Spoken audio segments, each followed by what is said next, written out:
Welcome to India Market Open midweek. It's risk on for global equity markets and back home as well. Implied Nifty looking good.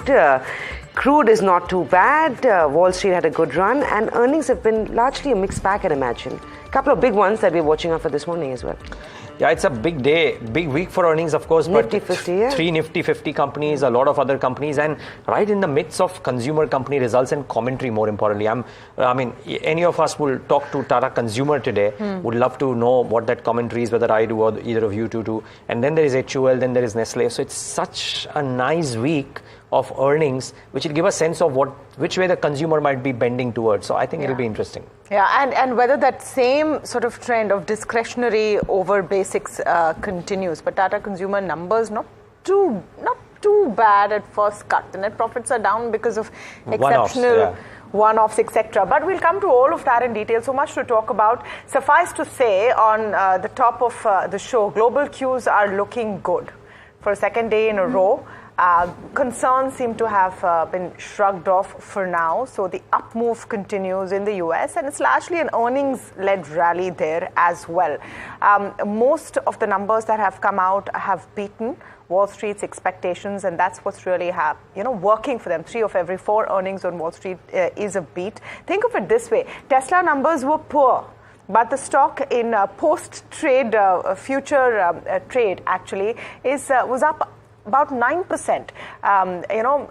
They have lost revenue this year. The sales have gone down. They've had to cut prices. So nothing has worked for Tesla, as was widely expected. But when Elon Musk comes and says that I'm advancing my timeline for when my cheaper EVs are going to roll out, the market has greeted it positively and with a thumbs up. So I would say the overall mood is definitely on an upswing. And one of the reasons, perhaps as far as bonds are concerned at least, is the PMI data that has come in. That's shown actually a contraction. It's a 4-month low. The US PMI data is at 49.9, which then again raises hopes that there may be more and enough coming for the Fed to start cutting rates. So you've seen the Treasury pretty steady, still at 4.6, but not too bad. On crude, those concerns seem to have swung the other way. In fact, there's higher US inventory than was expected, so crude has been fairly benign and no new conflagrations really between Israel and Iran. So that has kept things fairly calm. As a result, you're seeing Asia has opened largely in the green. It's been pretty decent, and we're hoping that Indian markets open well as well. Implied open at least suggests that you're going to have a spot of green on top, 77 points up perhaps on the Nifty. I just want to pull up flows as well to see what's moving this market, and it's definitely, as far as India is concerned, it's domestic consumers and domestic investors. 2,900 crores in purchases yesterday. FII sold 3,000 crores, and this interesting data bit that our producer Mahima has also pulled up, and we'll talk a bit about it. What kind of net investments we've seen from FPIs since the beginning of this year. January was the big sell. February tepid, I would say, 1,500 crores odd net. March was good, 35,000 crores purchased, but in April so far, already 7,100 crores down. The question is that June 4th onwards, when the results come in, does everything change? And that really is the point, isn't it, Niraj? We were talking yesterday at closing about the VIX and the big plummet over there. Is this confidence, overconfidence, super confidence on election results, or is something else going on, and is that playing out? Just very quickly, while you're talking about equity markets witnessing outflows, interestingly, debt markets, which has consistently seen inflows coming in, is actually seen an outflow in the month of April so far. So there is something up. Maybe it's higher bond yields, which makes Indian paper not as attractive potentially, or the uncertainty around the currency as well, or geopolitical stress. But one way or the other, all that excitement with our inclusion in the bond index may be beating off just a tad bit. Maybe for now, like I said, maybe June 4th onwards things change, but we'll wait and see.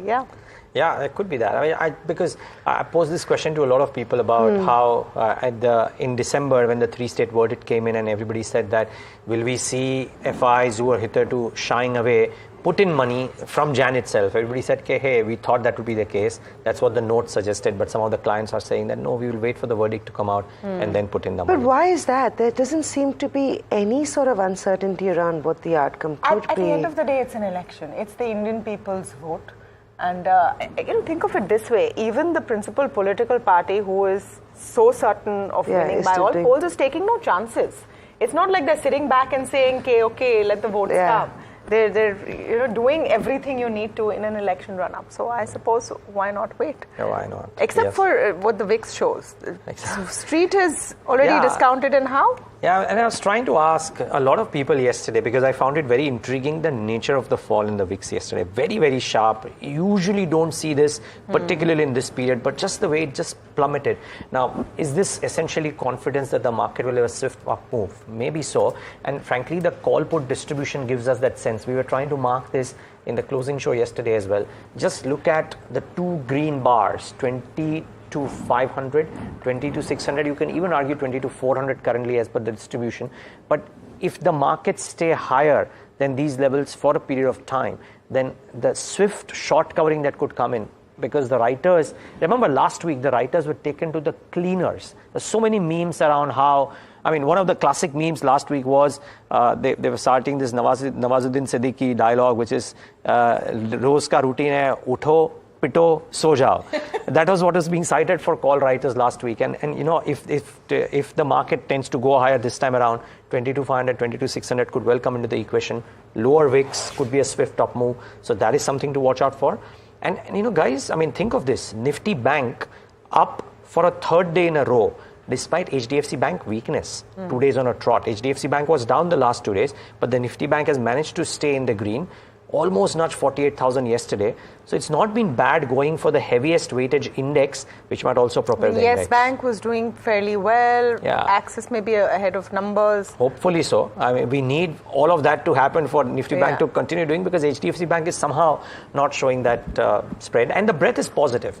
I think almost everybody is now saying that enough of sectoral moves. Now focus only on bottom up. Let's look at specific stocks based on results, based on news flow. And I think it's a packed result reaction day today as well, I reckon. Yeah, the last two times on that VIX number, you saw such a big fall was 36% and 30% on the day of the election outcome in 2014 and 2019. So it's interesting. It's interesting to see. I think the markets have, and I also feel like while this is so much lower and we're reaching a zone of comfort for the bulls, that could be viewed as a double-edged sword. If everything's priced in, you have one thing that goes wrong, it just goes to show the kind of reaction that may come on the street. But for now, can I flag off that one thing wrong, possibly, which is not really wrong technically, but remember the aim of 400 ke par. Okay, so that is getting a bit muted in the kind of, I would say, election calls, political rallies and slogans post phase 1. So the government will come, likely, continuity, will have more than enough of a majority, because actually you need just 272. But if you're largely and greatly sub 400, will that be seen as a negative? That's the only sort of uncertainty I can see locally in the horizon when it comes to the elections. Yeah. Also, just a quick mention on yesterday's trade, you had the small cap index do quite well. So it did gain, was only about 1% off from its intraday, from its life highs. So all that talk about action moving to the frontline names is out to be questioned, because the broader markets are still seeing excessive participation. 17 stocks in the small cap index yesterday were actually locked in upper circuit. So stocks like Tejas Network, to name a few, did quite well. So the action participation still remains in the broader markets. We caught up with the likes of Paris Defense. No real triggers, no real cues, but the stock opened flat, landed up going home with gains of 7%. And I think some of these stocks are giving traders opportunities, because they open flat, but finally build on those gains as they go along the day. And I think that is heavenly if you're an intraday trader, right? You get a good opening, a flattish opening, and take home gains by the time the markets close. So it's been great. I think it's been great for the broader markets as well, even though the benchmark was fairly volatile, and a lot of those gains did get squared off in the last hour. But it's about earnings, and I think we'll move focus back to that. You had a couple of big ones to report, not necessary from the large cap space, but Tata Consumers, of course, being one of of them. It's a mixed bag, and it depends on how you want to look at this one. Revenues were up about 8.5%. EBITDA was also up quite sharply by 23% to clock in at 630 crores. It beat estimates of about 600 crores that Bloomberg had put out. Margins have seen a little bit of a decline of about 189 bips to come. Have seen an increase, pardon me, of 189 bips to come in at 16%. That was largely driven by higher coffee prices, which Tata Consumers in its unbranded segment could very easily pass on to its consumers. So on back of higher coffee pricing, you actually saw a good margin uptick. Net profit came down by 22%. They had that one-off 216 crores off and recent, which was written off on back of the recent acquisitions that the company has made for the likes of Ching's that we've heard about in the last few months. A couple of things you want to keep in mind. Volume growth was largely flat. 4% is what we saw. International business for Tata Consumers actually done quite well and come in at 7%.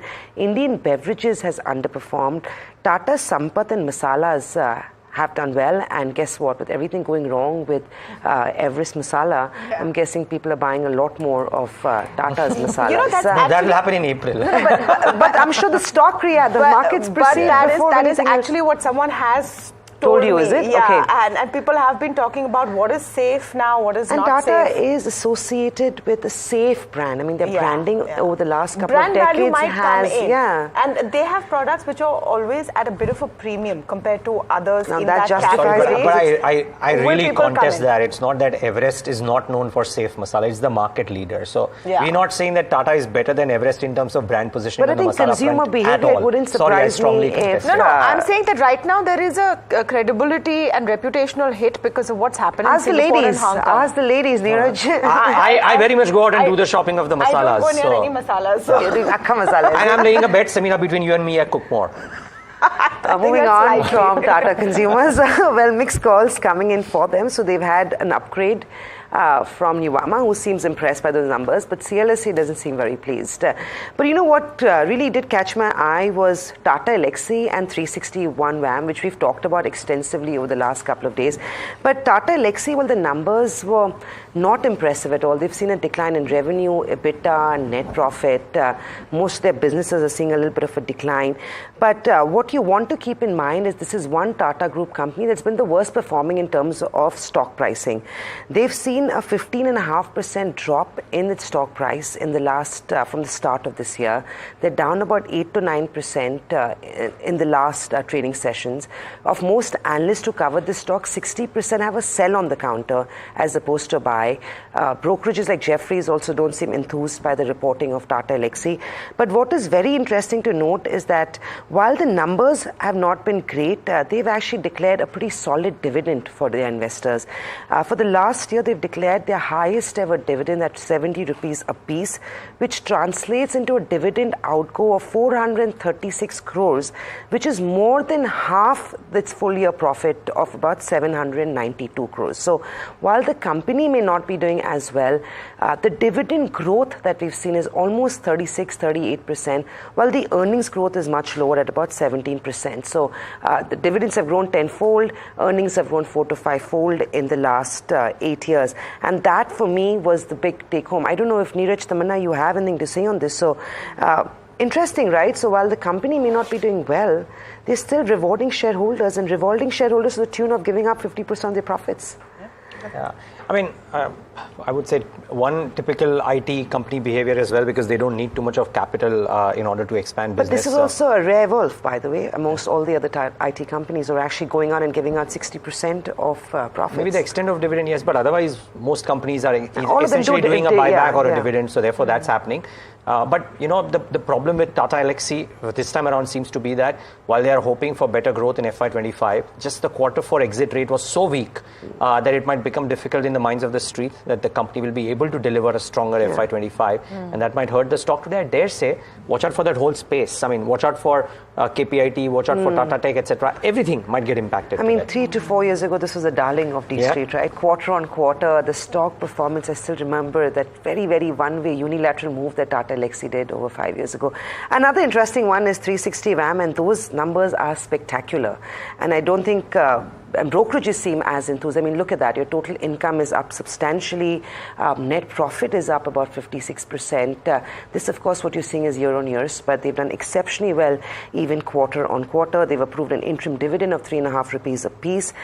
Jefferies is one of the few brokerages that have actually already come out with a buy call on the counter. They're expecting a 21% upside on 360 WAM.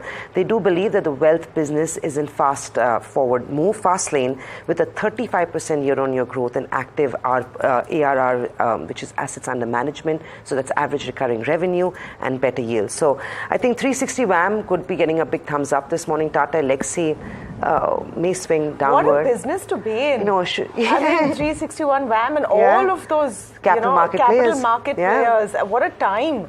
Where I think Indian investors or Indians are awakening to financialization and that tide is lifting all boats. Not quite lifting. But Tamanna, while the listed ones are making good money, I think the gestation period of some of these businesses, while the revenue is sticky, the fact also remains it does take some time to build out a book, right? Because while you're also in that space of educating investors. It's all about financial inclusion. It's all about doing that whole process, which, I mean, people like us are also helping in terms of, education, inclusion. And I think that's where the machinery really is. Yeah. So we should also be glad because we are playing a small role in this. I would hope so. I would hope so, definitely. But I was saying, while that tide has lifted all boats, I mean, ICICI Pru is one boat which is going to have rough sailing today because numbers aren't looking great. I mean, I'm just putting it as politely as I can.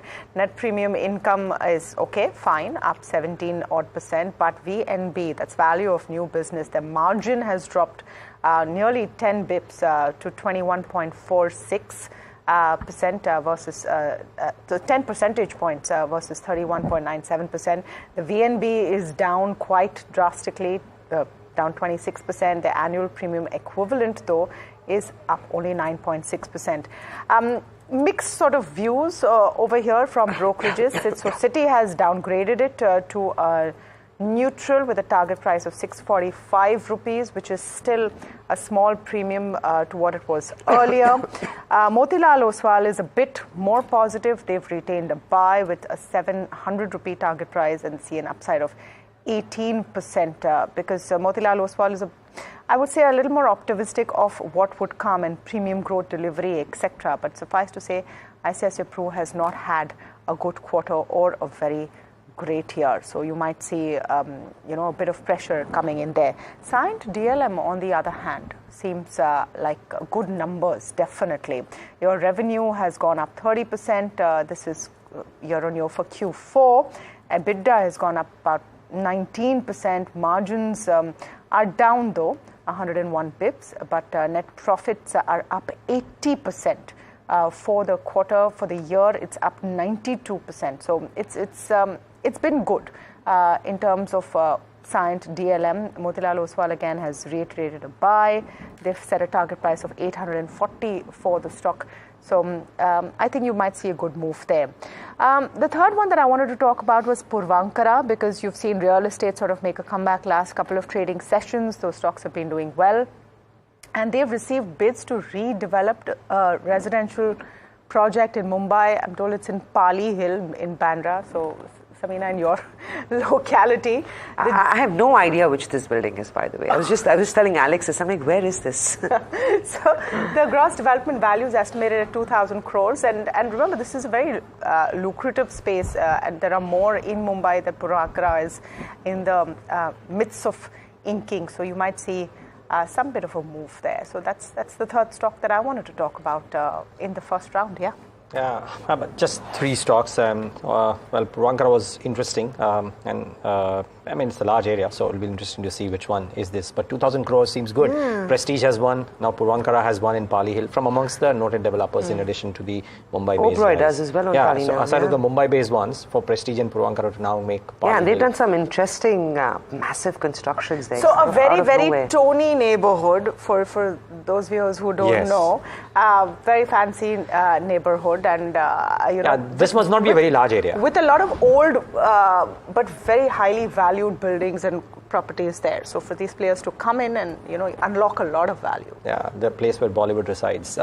Okay, just 2 stocks on my radar today. Actually, we could make it 3 because Telecom kind of fits the bill. So Indus Tower is interesting because Economic Times says that Airtel is eyeing Vodafone's 21% stake in Indus. The valuation remains a bone of contention, as is always with any deal. But I would reckon that if this is happening, the market may want to believe that there could be some upsides for Indus Towers to watch out for that one. Simultaneously, just want to mark Bharti Airtel because Cities raised the target price on Bharti Airtel to near 1500 now. It's a stock that's actually given some tremendous returns, and there is some more upside that Citi believes will come in. Now, if the ARPU argument or if the the tariff argument turns out to be true in 6 months' time, then on hindsight, people will believe, this move should have been anticipated. So no surprise that the stocks have done what they have done. We've spoken about Telecom ad nauseum here on the trade setup a number of times now for the last few days, but watch out for Airtel and Indus in today's session. And watch out for Rama Steel Tubes. It's a company with a market cap of 2017 crores. And the board has approved a fundraise of 5,000 crores. That's nearly a 20% dilution on a fully diluted basis. That's large. It was up about 6% in trade yesterday. Let's see if the momentum carries it further. So this is one more stock to watch out for in trade today. Just a few more that I wanted to mark, which could be interesting. So one of them is Dr. Reddy's. The company has issued a voluntary recall of a certain powder, sapopetrin. I'm not even going to try the next bit, but they have done this due to decreased potency. You might see a negative sort of reaction there because of it. Lupin had a US FDA visit, and that facility in Aurangabad has been classified as voluntary action indicated, so not too stressful. A VAI usually isn't too stressful, but then considering that Lupin has had quite a bit of a run-up, you could see a bit of pullback on the back of this. M&M Financials is the other one I want to talk about. A huge beating yesterday. The news today is that they've approved raising of borrowing limits to 1.3 lakh crores from 1.1 lakh crore rupees. Could you see a technical sort of pullback? Because at the end of the day, how much of an impact does 150 crores have? And remember, it was defrauded from the company. They've caught the problem. So M&M Financials is one that I would watch out for. All right, so those are some of the key stocks to see, but then editor's cut is the next thing in focus, isn't it, Niraj? Yes, and interesting. This is a bit of inspiration from a Ravi Dharamshi tweet yesterday, and then an IFL note which has kind of brought it out. So we're standing on the shoulders of IFL predominantly, but also brought to notice by Ravi. But it's just interesting, and Alex, I don't know if you found it interesting, that much as what we would have thought would work when we were all sitting in our bedrooms and working on Zooms and laptops, much as what we thought would work, the next 4 years since COVID lows have shown a completely different trend. So the texture is what you're talking about, right? The texture pre-COVID and post-COVID. I don't think we talk about it enough because that's, of course, a bit of a nightmare that we've all forgotten, and everybody's focused on the run-up that we saw very, very quickly after COVID and the COVID crash. But it's interesting. So let's talk about the texture pre, just to lay the context, because I think a lot of our viewers and a lot of the investors out there have missed that entirely, right? We have so many new investors. Yeah. So talk about what happened before. Yeah, so just why is this important? I mean, because one, it's a very broad-based wealth creation cycle that has happened post-COVID lows. Why is it important? Because just pre-COVID, I've coined a term right now, maybe it was existing, but quality at any price, right? Yes, QAAP. it exists. Yeah. So people used to say buy at any price, BAP or whatever it is, instead of GARP, which is growth at reasonable price. But there was this whole notion of buying quality at almost any price, right. Which is why the term Ritik got coined, right? Which is all the key stocks, which is HDFC Bank, Reliance, Infosys, etc., so on and so forth. So the Ritik stock, the Ritik mania, from a market's perspective, was very much out there, and people used to focus on those stocks. So narrow market, mid caps and small caps underperforming, those select names, quality names outperforming, that was the norm. Now, did COVID change that? Maybe not in the immediate aftermath, because post-COVID as well, you saw some of the strong balance sheet companies do very well. And during that period, everybody said that, a company needs to be large, needs to have a moat, needs to have cash flows, needs to have a strong balance sheet. Right arguments to survive. And we probably saw that for the first 6 months post-COVID as well. Especially the companies that got smashed, something like a Bajaj Finance, a Bajaj Twins, various or, other or large Asian companies. Paints, etc., all of which said that, oh, we'll give our employees, the right, these things, etc. And some of those stocks did very well. Yeah. But if you look at a 4-year period, which is from COVID lows March 31st COVID lows till now. Now, our calculation is from March 31st that we've done. The IFL note spoke of the COVID lows, which could have been March 23. Sure. So we've done from March 31st. Look at what's happened since COVID lows. The wealth creation has been unimaginable and very broad-based. Yes.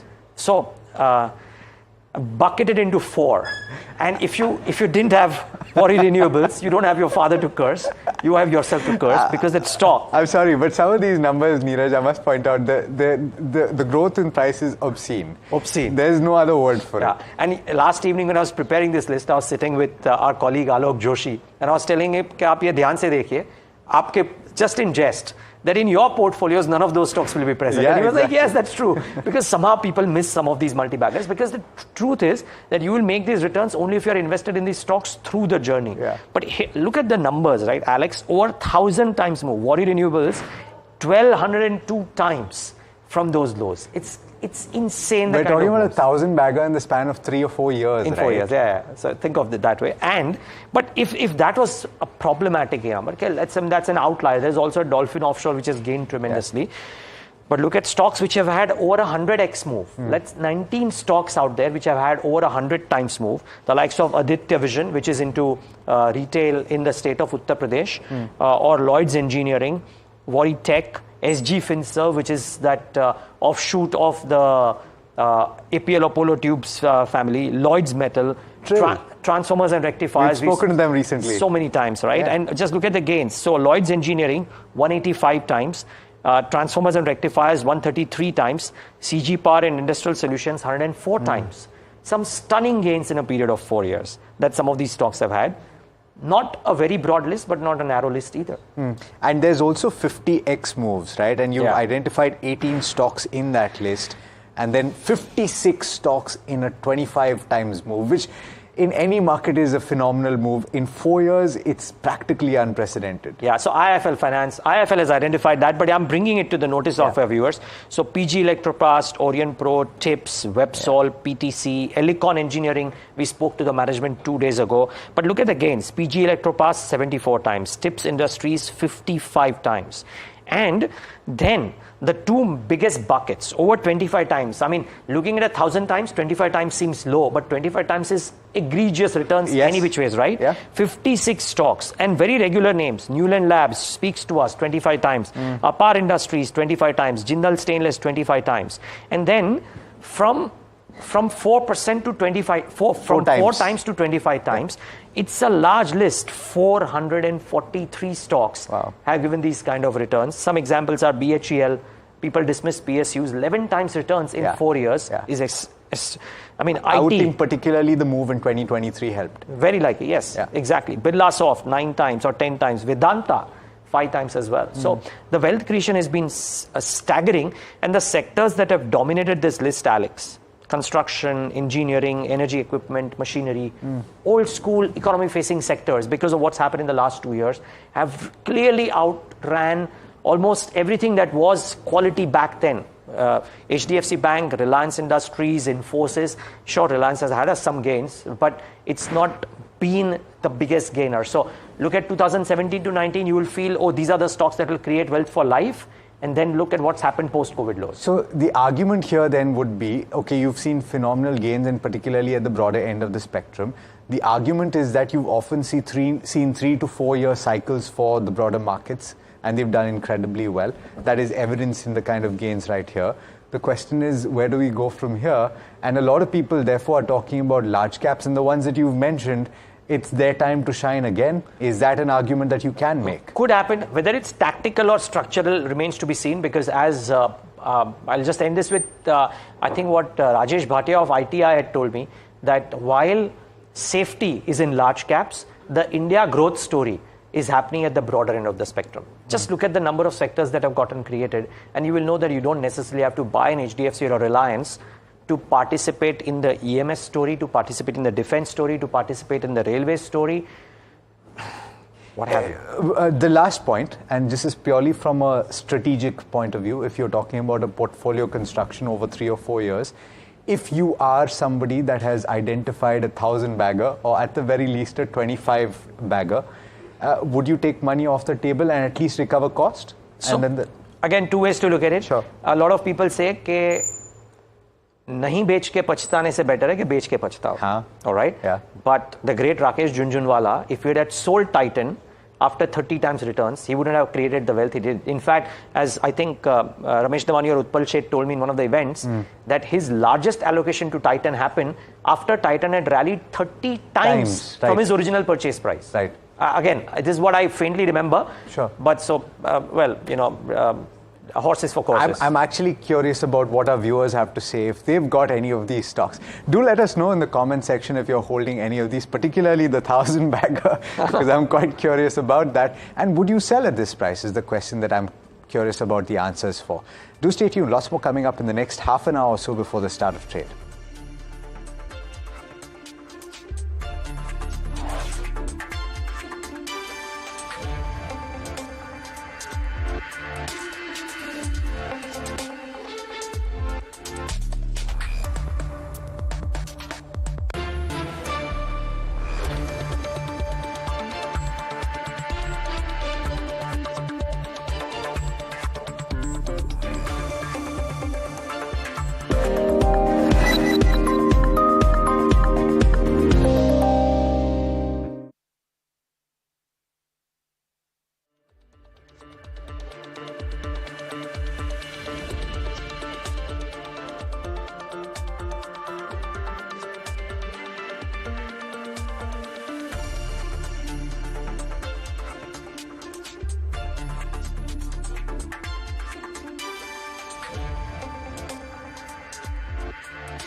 Welcome back. You're watching India Market Open, and fourth straight day of a gap up is what the street is eyeing this morning. Implied Nifty is indicating to a positive start on back of very strong global cues this morning.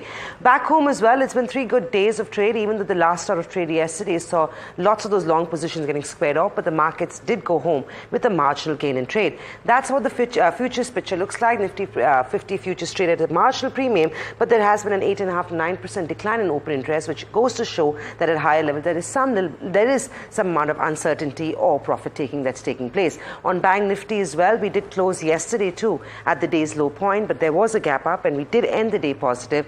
But this morning, of course, Nifty Bank futures indicating or looking at a 22-point gap premium, while open interest has seen a big fall of 28%, once again indicating discomfort at higher levels on Bank Nifty as well. The big story though yesterday was the VIX declined about 20% in trade, and that is the last time this happened was in 2019, and before that in 2014 on the day of the election, Lok Sabha election outcome. So very interesting play on the VIX, indicating that a lot of the good and the bad news seems to be priced in at these levels, giving bulls a lot of control of the street. In terms of max call OI, we saw that at levels of 23,000, followed by 22,800, and also at about 22,500, going to show that that's pretty much where the markets will be facing some amount of resistance in trade. On the put side, 22,000 remains an important level of support, and that's 22,000 there. Maximum addition continues to be at those levels, followed by 22,100 and 22,200. Maximum open interest addition remains in the range of 22,400 to 22,500, indicating that that's pretty much where the markets will be facing immediate resistance at. In terms of support, 22,200 remains important, followed by 22,100 and 22,000. All in all, the setup for trade looks good. Trading activity very sharply indicating that there could be another positive move today, but once again, tough to rule out no profit taking in the second half of the session. But a solid start, 83 points higher is what we are eyeing. Kush Bora joins us with his top trading picks. Kush, good morning. Good to have you on the F&O special this morning, but let's start with the Nifty. I know you've got a call on Bank Nifty, but how are you reading the activity that took place on the Nifty itself? I believe 22,400, 22,500 is where the Nifty will face some stiff resistance now. Hi, Samina. First of all, very good morning to you. Pleasure to be here. Well, there is a gap, somewhere close to the 22,500 mark. So I think the Nifty will attempt to fill that up. Once that is done, do we see higher levels? Perhaps not at least today or tomorrow, because, as you were also pointing out, we've got these call bases acting up at 22,400 and 20,500 levels. So I think, even if some short covering does come in, we will perhaps cool off from there. For me, what is interesting is the fact that, the RSI negative divergences on the weekly chart for the Nifty has been acting up. The Nifty has not been able to take out the previous RSI high. So I think what will happen is perhaps the bias for the market will remain a little positive, but the momentums will be missing. So I think once, we hit the gap up mark, I think we should perhaps look at taking some money home. Anyone who's got call or long positions from yesterday, they should look at, taking, some money home, or perhaps hold the positions with a trailing stop loss. So while we do see a bit of an upside, I think with the gap up, perhaps most of it will be covered at least for the day. It does look like it could be a little bit of pressure at higher levels. We will get a gap up, hopefully around 22,400 odd. Kush, what did you make of Bank Nifty? Yesterday as well, it was a positive start. I know we've ended three straight days in a row in positive territory, but there was a lot of selling that came in the last few hours of trade. How would you approach Bank Nifty at these levels? And we've also seen a sharp decline in open interest on Bank Nifty. Right, so actually very similar. I'm a little cautious on the Bank Nifty, although I do have a call today, on Bank Nifty. That's more for technical reasons. The bounce that you're seeing in the Bank Nifty is not sustainable, as as we've seen in the last couple of sessions. What will happen here also is that the gap that 48,500 level has left, perhaps there'll be an attempt to fill that, but we have to take it with a pinch of salt. Previously, also this level 48,800 or 48,500. Has turned out to be, a resistance. So while we might hit that mark, again, we might see some sharp profit booking. Plus today being the weekly expiry, the 48,000 call and put both have, a very significant base. But what we've seen is that, unlike in the past, the markets are not, respecting the significant option basis, perhaps even going out and, crossing those, strict thresholds that, the call and put options indicate.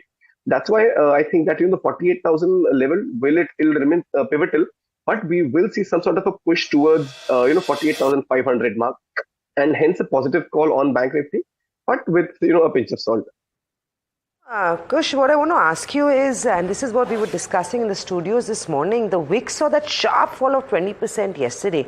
Now, the last time this happened was all the way back in 2019 and 2014 on the day of the election outcome. Very obvious that the markets are pricing in any sort of negative outcome from the election or the global setup. How have you read into it as a trader? Were you perplexed? Did things change overnight in that sense? Samina, we were in fact, and we did have a few conversations around. I don't think this has more to do with the elections outcome or a lot of other factors. This has perhaps got to do with the lot size change that is going to come in from the May series. VIX is also determined by the bid-ask quotes, and from the May series, we are going to see a change in the lot size for VIX. Perhaps that could be a factor at play. I don't think so. Something so significant has changed overnight. At least if you see, even from the geopolitical front, the tension is not completely de-escalated, right? Some of those things should actually indicate that a 20% drop in the VIX on an intraday basis is not really something that was really warranted. I have a feeling this has more to do with a technical point rather than the election outcome already being factored in. Also, we are in the middle of the earning season. Perhaps that is also a factor why VIX actually should be elevated rather than falling off 20%. In my opinion, this is more of a technical factor. The VIX will perhaps see a bit of a rebound, and the election, even though most of the pricing has been done, a 20% drop wasn't really warranted. It's very, very interesting on what happened, but I guess things are playing out in different ways these days. Very lastly, I believe you've got a call on Tata Power. What is the strategy in the options front? Sure. So, one space that has not really been, affected by whatever else is happening around it is the power space. If you see, there's been a lot of, traction here, not only in the future space, but also the cash stocks have been doing well. This theme is very well expected to continue for, at least a quarter, perhaps even more. Basis that Tata Power is a stock that, we are bullish on. This strategy is for May options. It's a bull call spread. The strategy, will require buying 430 call option and selling 450 call option at the price of, buying the 430 call option at the price of 20 and selling the 450 call option at the price of 12. Now, the target for the stock is 40 and the stop loss for the stock is 415. The spread right now will give you a max profit of 40,500 and a max loss potential of 27,000. Just remember that this is a strategy for the May expiry. Right. Kush, very quickly, a couple of other names that I want to ask you about and what's happening to the small cap index. Yesterday as well, 17 stocks from the small cap pack, closed at upper circuit, and it's the small cap index itself is only 1% off its life highs. Anything else in the small cap index that looks attractive at this stage? Some of those defense names you and me have talked about have been on a breakout. I mean, you look at Apara's defense as well yesterday. No news triggers. The stock did a pretty big move. The day before, you had BDL that eked out 5% gains. Garden Reach has had a pretty good run. Anything else in the small cap index, mid cap index that you're excited about in terms of trading strategies? And they could be naked futures as well. My focus right now will remain on the defense space only. And if I can talk just let's say from the cash segment, then Cochin Shipyard, this stock too has seen a sharp run up over the last couple of days. This is one name that I remember very clearly. We discussed more of the BDL and HALs and BELs of the world, but Cochin Shipyard too has been seeing this traction. I think from a near-term perspective, there is a possibility that the stock could hit 1400 levels as well, and a good support zone comes in at about 1150. So from a cash stock perspective, Cochin Shipyard is one name that I will still have on my radar. Kush, I don't know whether it's possible, but could you stay on with us for a few more minutes? I think Tamanna and Niraj would like to jump in with their questions as well. Yeah, we're getting greedy, but it's good. Greed is good, as they say. Yeah. I'll stay on. I'll just toss it over to you guys. You want to take over? Yeah, Kush, always great to have you on for a little longer. And we wanted to talk to you about some key stocks today which are on our radar. Just stay on with us. Anushi is joining in and she's got that list ready for stocks that you should watch out for today. Hey Tamanna, so 3 stocks to watch for today, starting off the list with Ambuja Cements over here, wherein they've completed the acquisition of the 1.5 million tons per annum cement grinding unit in Tamil Nadu. Well, this is in line with the aim to grow their presence in the southern markets. Now, this was on a slump sale basis for a consideration of about 413 crore from MHIPL. So definitely our focus remains over here. Next on the list is Sakuma Exports. Now, here the company has won a contract for about 150 crore for some supply of sugar to key regions in like Northeast, West Bengal and Bihar. Again, this is in line with the company's aim to expand its presence in the northern India. This contract is to be executed within 3 months, and so that remains on focus. Again, if you have to look at the stock performance, about 13% of an upside in 1 month. And last on the list is in earnings, key earnings, which is Tata Elxsi. If you have to look at its consolidated earnings on a sequential basis, about a 0.9% of a degrowth in terms of revenue, while the net profit was about 4.6% down. But some of the key highlights are, if you have to look at its segment-wise performance, transportation growth reported at about 16.4% year-on-year growth. This is in basis of CC terms. Now, this was aided by the traction it is seeing in its software-defined vehicle segment. Healthcare saw about a 7.2% year-on-year growth. Again, this was led by the new product engineering and regulatory services. And lastly, media and communication saw a decline of about 4.6%. This they have attributed to the challenging industry environment which is going on. So these are the 3 stocks that should be in focus today. Of course, many more. Kush Bora with us of kushbora.com. Akshay P. Bhagwat, Senior VP of JM Financial, also joins in on the conversation this morning. Great to have both of you on. Akshay, let's just start off with the indices. You've seen a second consecutive day of an up move. Nifty and Bank Nifty, what would be your key levels today? Good morning, Tamanna. Well, the highlight of yesterday's market was the significant drop in the volatility index of 20%. That's just a highlight, and it's very important considering the fact that we are coming out of a global turmoil. So last week we were in a situation where there was blood on the street, there was panic all around, but yesterday's cool off gives a lot of importance in the market that stability is back in the system. Even if you look at the data points, it's slightly improving from the FI desk in terms of the flows. Broadly, the market is staging a good recovery, and this time if it recovers, it will recover hard. So 22,500 is just a number which it has its validity for the expiry day tomorrow. The broader sense is that looking at the way the volatility index readings are on, market should aim and attempt to get past its all-time high levels. So 22,200 is a short-term support that's valid for maybe for day trading or a couple of days, but the broader sense that derive is we should aim for the all-time high levels very soon. High levels very soon, says Akshay Bhagwat. Kush, I want to come to you on specific counters like Tata Consumer and Tata Elxsi. But if you'd like to chime in on that take that Akshay has, that we could be poised for all-time highs. Well, I sort of agree with Akshay, maybe on the levels, but not on the reasoning. I'll tell you why. If the VIX is an indicator that the fall in VIX perhaps is an indicator that the markets will rise, the VIX is at perhaps the lowest it's been in a long time. Now from here on, where does the VIX go? The ideas and the obvious conclusion would be the VIX will perhaps move higher. That itself should be a proof to say that perhaps the market may not. So while I do agree with the levels, I don't agree with the reasoning entirely. My feeling is that the VIX correction was more of a technical factor due to the lot size change, and not something that more to the geopolitical factors or the earnings season or the political outcome that the market is anticipating. But I do agree that the markets are gradually moving up. The momentum's missing, but that is expected because we're in the middle of an election. Shay, what about you? What are your top trades this morning? Yes, so a couple of buy trades I have for the viewers. The first trade I would recommend here is TVS Motors from the auto space.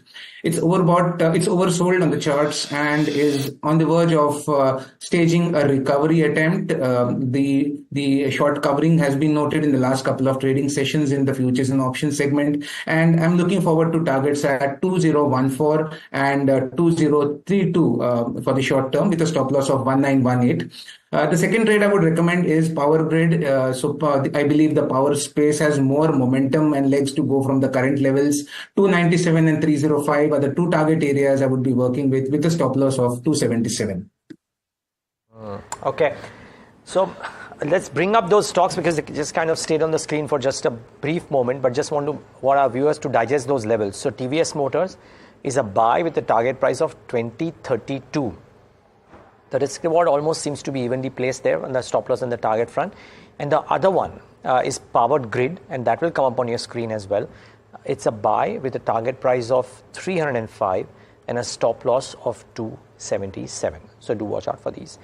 Now, the sector in focus today has to be telecom, amongst others, of course. And Kush, good morning, Niraj here. We've seen a strong rally in some of these stocks already, but there are various triggers still existing. I mean, Vodafone has just had this first day of a rally and a bit of a short squeeze that it saw after the subscription numbers came out yesterday. Airtel has had a mammoth run and brokerages are upping the targets. There's some news bit around there being some interest on Indus Tower as well. What do you do with this bucket? There are three stocks. I'm not classifying Reliance as a pure telco. So these three stocks, would there be a trade on the long side on any of these three? Hi, Niraj. A very good morning. Well, let me just rank the three of them just from a trading perspective. Bharti is a buy. Indus Towers is a buy on dips. Idea, for the most part, is an avoid unless you're a really aggressive trader with a lot of patience. So that's my take on all three of them. Even we've been tracking this sector and these stocks particularly rather closely. So that's the take. Bharti buy, Indus Towers buy on dip, and Idea I would say avoid. Okay, so that's the pecking order. Thanks a lot for that, Kush. Thanks for joining in today and giving us your perspective. Really appreciate your time as well this morning. Akshay, same question to you really. Between Airtel, Indus and Vodafone, which one do you like more, if at all? Here it has to be Vodafone Idea. Now, this is more of an investment call I would have here. It is not for a short-term week or so. If you look at the momentum indicators, yesterday there was a very strong momentum build-up in the stock. Volumes have been very strong, and even it has been backed by the recent, the corporate action in the stock, where the company is, I think, is borrowing more money. Is the FPO is on. So that's these are positive news flows which will see the stock making or heading for the levels of 18. So my sense is 18 is the target I would be working with if I have a perspective of 1 to 1.5 month. The support of 12 is intact, and this is just the beginning of a strong uptrend which the stock may eventually take off. So I am very positive on Vodafone Idea, the way currently the stock trades, and this would be my top pick from the telecom space. I just want to come back to the pick up from what Niraj was saying on Vodafone, and Mayuresh Joshi now with us. He's head of research at MarketSmith India. Mayuresh, a very good morning. Now, Vodafone, is it a FOMO play right now? If you didn't get in on the FPO, it seemed pretty dismal and bleak the first couple of days. Then you had, the last two trading sessions completely changed the outlook on Vodafone. The question is that when it lists come Thursday, will you see maybe the large players exiting and dumping the stock? I mean, what way can this Vodafone story go in your view? Morning, Tamanna. I think two ways of looking at this. One, obviously, in terms of expectations of capital coming in, that has provided stability in terms of Vodafone carrying out and continuing its operation at a steady state basis. Because they were struggling in terms of all of their circles. They were struggling with the 2G database that they are owning and possessing at this point of time. And therefore migrating to the 4G, 5G network, which a lot of their peers have already done, and getting a hold in terms of not losing their subscriber market share is something that was genuinely needed. I think with the infusion that is now expected to happen, there is some expectations in terms of stability of capital. However, the larger question still remains in focus on the huge debt that lingers on their balance sheet in excess of 1,50,000 odd crores. The expectations in terms of investments that might be needed in terms of the 5G infrastructure itself. And therefore, the dynamics in terms of how data points will play out in the next few quarters is something to be seen. So I think it's more a hope rate at this juncture as I see it. And frankly, I think the expectations for the space as a whole, Tamanna, I think you probably look at every element in terms of an ARPU increase that can happen. Let me just stack up a few stats. India is one of the cheapest countries where data is consumed, one of the top 5 countries where data is consumed, which is lower than $1 a minute. In fact, it's 14 rupees per gigabyte that we probably consume. It's only Israel, if I'm not mistaken, which does that at 5 rupees per gigabyte. And we are consuming almost 50 to 60 gigabytes every month. So to that extent, I think ARPU increases are given in the next few months. The stocks are probably preempting that, whether it's Airtel, Jio, to a certain extent Vodafone Idea as well. But I think as that starts coming through, it does create a huge impact in terms of cash flows. It creates a positive impact in terms of deleveraging of balance sheets. And let's not forget, Airtel and Jio have already front-loaded a large part of their investments on 5G. So that does accelerate their earnings growth as well. So you have to stack it up, looking at how we look at Marketsmith India, at Marketsmith India, VPS, RS rating, institution holding. Bharti and Jio might continue their momentum. Vodafone, not really sure at this time. Mayuresh, hi, it's also Samina joining in. I know you may have some biases, but I'll still ask you this. Great numbers from 361. Angel One in terms of stock performance has had a good run. Aditya Birla Capital has done well. BSE has also pulled itself together. Nuvama, JM, the list is endless in terms of capital market stocks that are doing exceptionally well in the last couple of weeks of trade. If I had to ask you, first up, what did you make of 361's numbers? And secondly, what would you buy today from the capital marketplace for the next couple of months? So not very long term, but for the next 2-3 months, what stock here looks good to buy?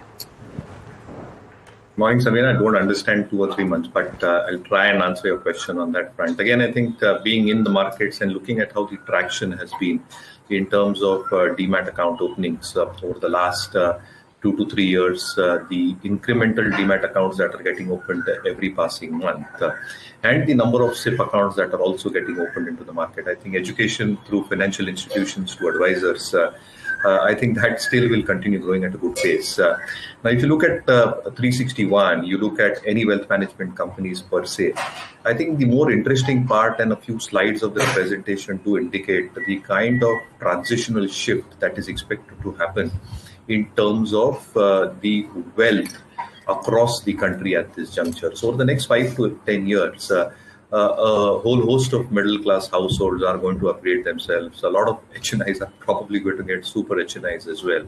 And therefore, managing their assets in a very composite manner, having exposure across asset classes, managing their risk as well across asset classes, across geographies to a certain extent as well, is going to be something that will propel this industry even more. So I think all the plays related to capital markets are moving quite significantly. Is there more steam left?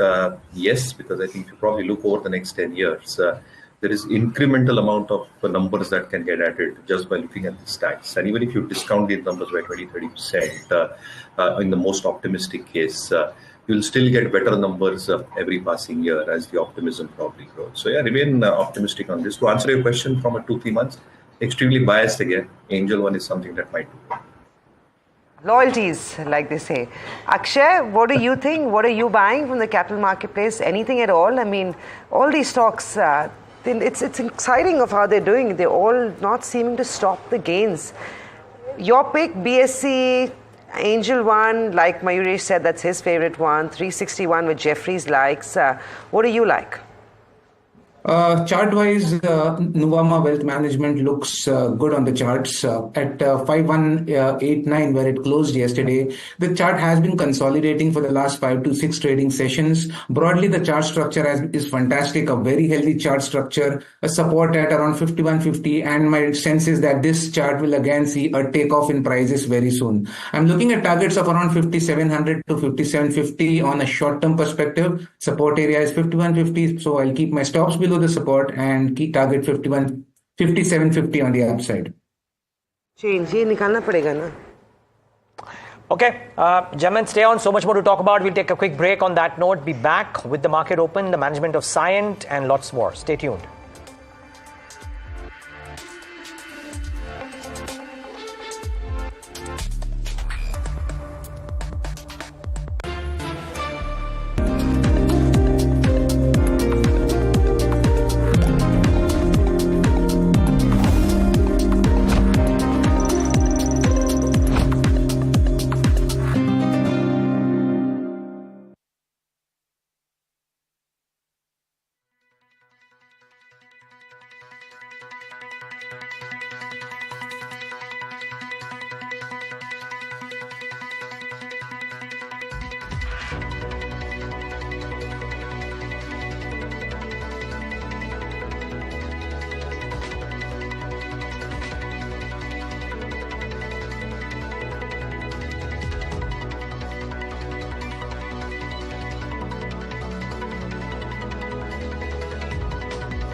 Welcome back. You're watching India Market Open. Just about 40 odd seconds to go for the pre-open rates. What kind of a day are we going to have? So far, it seems like we will have a positive start.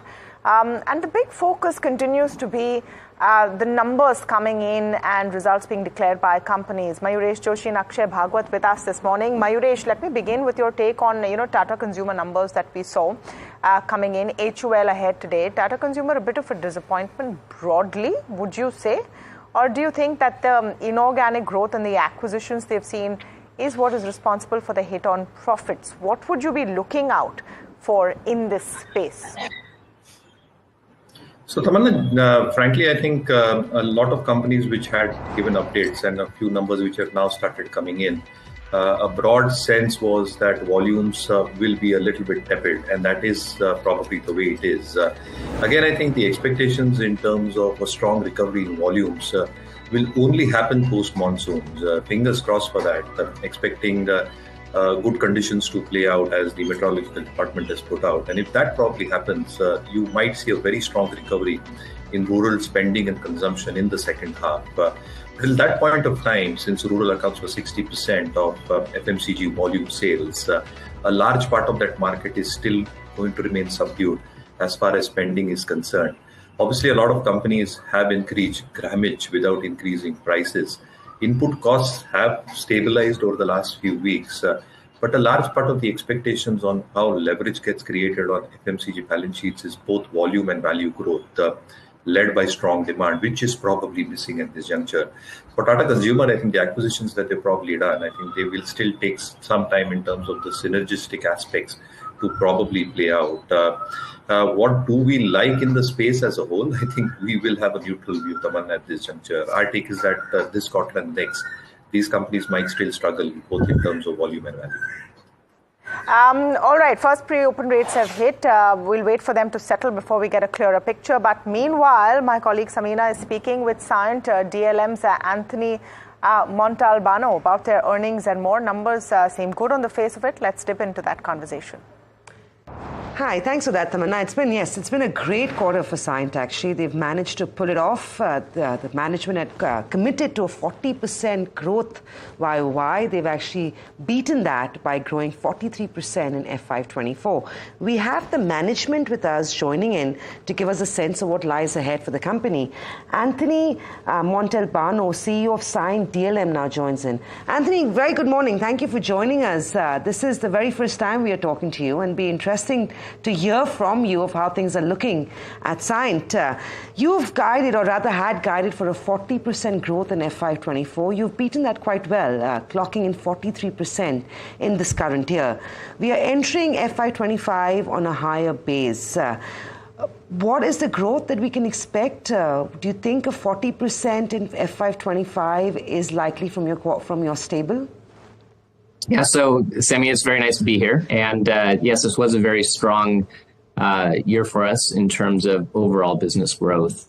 And, the guidance that we have given and continue to provide is we anticipate, over a 3-year CAGR term about an average of around 30%, and so that can vary a bit year on year. So this is we are pleased with the results of this last year, and then the outlook as well is in line with delivering that CAGR over a 3-year period. Okay, so fair to assume that your guidance largely remains the same, with a little bit of an upside bias from what we've already seen in FY24. In terms of revenue growth, where does it largely come from? I know aerospace and defense has been growing significantly over the last couple of quarters, but you have maintained that medical, medtech and industrial is a space that you're pushing hard on. So in terms of revenue split up, what led to this growth this quarter? Yeah, so this quarter, and even a lot of this fiscal year, we did have a very high percentage of aero and defense business. And this is a core. It is a core competency, and it's an area that we excel in the industry at. Now, we have had a higher percentage in medical in prior years. And we see that shifting, where we expect medical and industrial segments to start to gain larger share. And so, we are quite happy, to be honest, with the concentration in aero and defense, because those have been very good sectors in general, and the outlook for those sectors remains very strong. So there is a focus to diversify, but we're not shy about aero and defense being a prominent area for us. All right, and of course you will tune into the rest of the conversation at about 9:45 a.m. today on NDTV Profits. So the whole conversation will play out at that point of time. But this is the initial feed, and look at that. This is the initial reaction, of course, on Scient. YOY numbers look very strong. The question only is, can they do more? I think amongst other things, because they are targeting about a 30% revenue CAGR for the next 3 years with an improving margin trajectory. That is what probably brings about the zing in Scient in the session. Now, Mayuresh, it's a period of very low growth for IT-related stocks per se, and IT services, etc. In such a scenario, if a company comes out and targets such kind of growth, do you think it will get rewarded even more from what's happened thus far for Scient? Morning, Niraj. That seems to be a possibility, because if you stack up the numbers so far, LTM entry decent numbers, but the commentary and the prospects that they were pointing out was weak, and you saw the reaction. Tata Elxsi has given a very softish set of numbers. So to that extent, I think that entire peer group, how it will react is something to be seen. However, I think its peers, like the KPIT Tech, has been performing every passing quarter. One might argue about the valuations and how it is placed on our base counts as we look at markets with India. But yes, the expectations in terms of the numbers delivery that Scient is given and the commentary thereof eludes confidence in a scenario where most of its peers are probably giving exactly the opposite. So yeah, maybe the reaction which is there on the screen and the momentum thereof after that might very well continue. By the way, there is a serious reaction that has come into some of the large names. Tata Consumer, it's still 6 minutes, but at the end of those 6 minutes, Tata Consumer looks like it'll start off with a bit of a slam dunk today.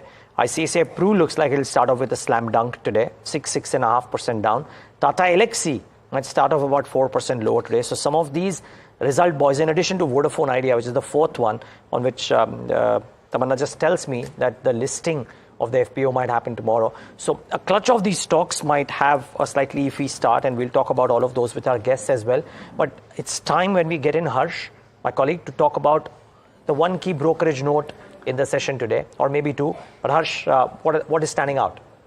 Well, you've actually spoken about a few stocks which are under pressure, and one of them is ICICI Pru. CLSA coming out with a downgrade. Citi also downgrading the stock. CLSA downgrading, though, more meaningfully from buy to an underperform.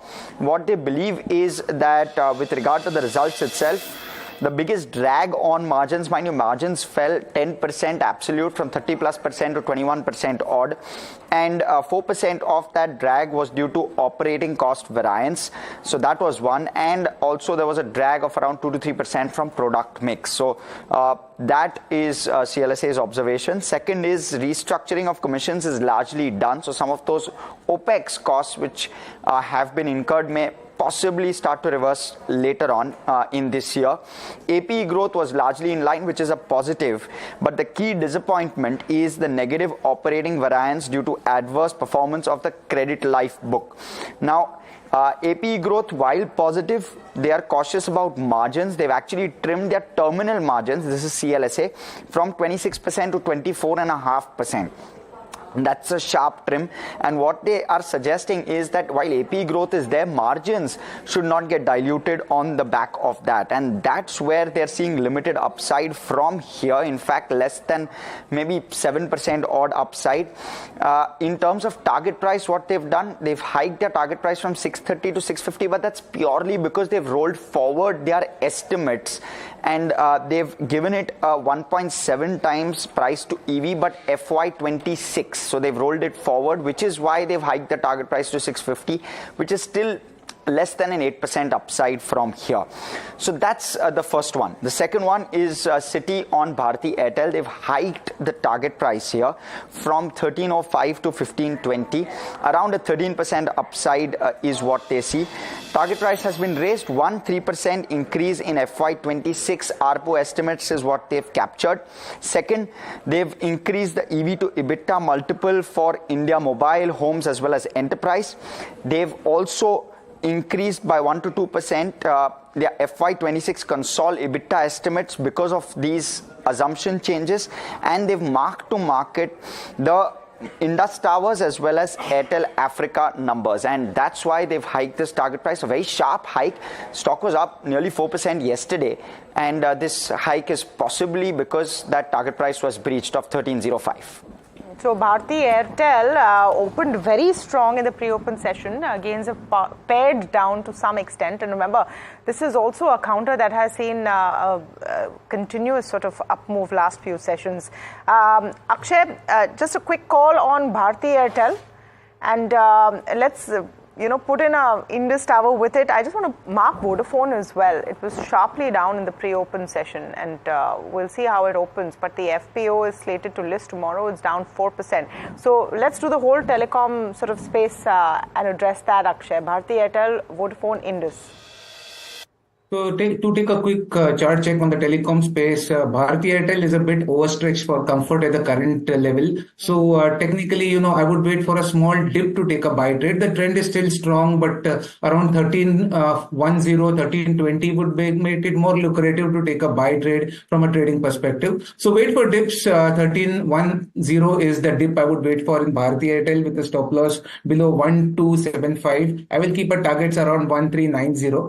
Moving to Indus Towers 2 was a top performer in yesterday's trade, has been on a tremendous momentum rally lately. Again, overbought for comfort. A dip till 340 makes it more attractive to take a fresh buying bet. So those holding on to this telecom space stocks need to hold on still. The momentum is strong enough. It's just a minor dip you may get where you can re-enter around 314 Indus Tower and keep our targets around 390 odd level with a stop below 330. And lastly, Vodafone Idea, which I discussed on the show today. I am positive on this stock, but I wouldn't be taking this trade from a short-term trading perspective. It will be seeing a lot of volatility in the short term because of the FPO. But my sense is overall 14.5 is the point where the momentum regains, and in the 1.5 to 2 months time frame, you might see the stock heading for levels of 18 odd on the upside. So 12 is the stop loss on this trade, and keep a target on 18 from a slightly medium-term perspective in Vodafone Idea.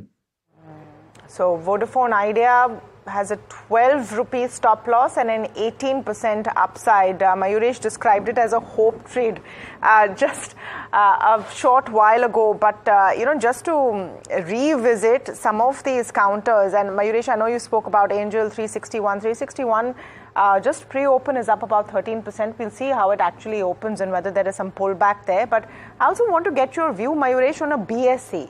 A counter like BSE, which did very, very well yesterday. Looks like it will maybe open in positive territory. Do you see, a constructive play here? Tamanna, the momentum might continue, as I said, for all these capital plays. BSE, you can take CDSL, you can throw in the other participants as well. Because the entire thesis and rationale remains very, very solid as well. More accounts getting added, there are expectations in more companies getting listed. So I think the annuity part of the business as far as BSE is concerned remains extremely strong as well. The transactional fee element remains strong with more transactions expected to take place through the exchange and more option contracts probably getting introduced as well, which gives them the optionality in terms of added streams of revenue as well. So yeah, BPS RS rating looks strong. I think the momentum can very well continue for plays like a BASE, put in a CDSL as well.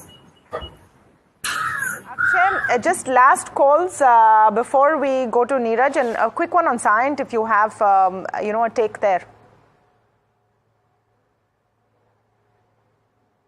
Akshay, yeah? Yeah.